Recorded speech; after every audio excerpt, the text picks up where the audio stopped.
এ হলো আমার ডিম নেওয়ার জুড়ি। তো চলুন তাহলে। আমি ডিম পাড়ার জন্য তাদেরকে একটা জায়গা করে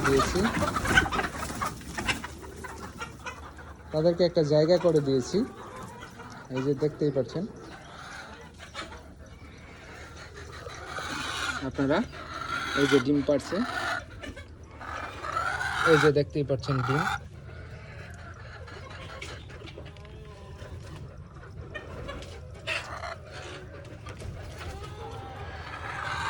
তো আসলে ডিমগুলা দেখতে কিন্তু একদম দেশি মুরগির ডিম, কোনো অংশেই কম নয়। আপনাদের দেখাই,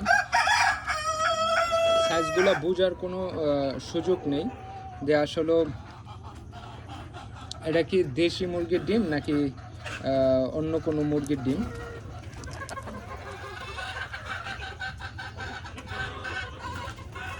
এই যে দেখেন এখন পারছে, বুঝছেন, এখন পড়ে গেছে। এই যে দেখেন এই ডিম যে পারছে, দেখেন এই যে ডিমের ভিজা অংশটুকু লেগে আছে। হয়তো বা আপনারা বলতে পারেন এই ডিমগুলা আমি আগে থেকেই এগুলা সাজিয়ে রেখেছি। না ভাই, আমি আসলে বারবার বলি যে আমি কোনো মিথ্যার আশ্রয় নিয়ে কোনো রকম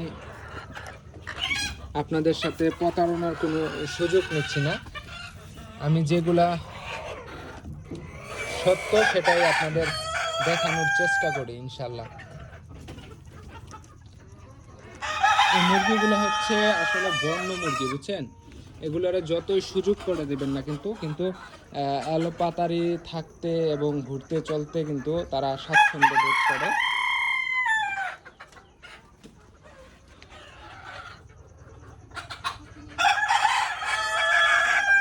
তো ভিডিওটা এই কারণে করা, আসলে অনেক ভাইদেরকে আমি সঠিকভাবে আসলে বুঝাতে পারি না, এই কারণে কিন্তু আমি ভিডিওটা করে আপনাদের দেখানোর চেষ্টা করতেছি।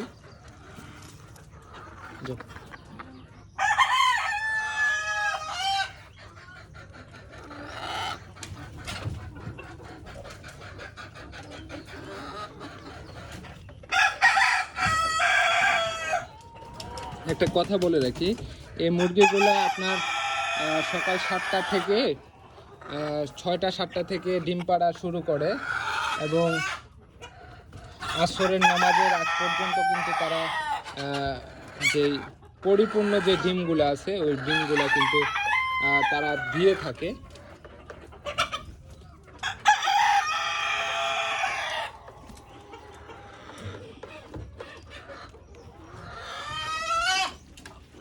আমার প্রত্যেক দিনের যে ডিম, এই ডিম কিন্তু সেল হয়ে যায়,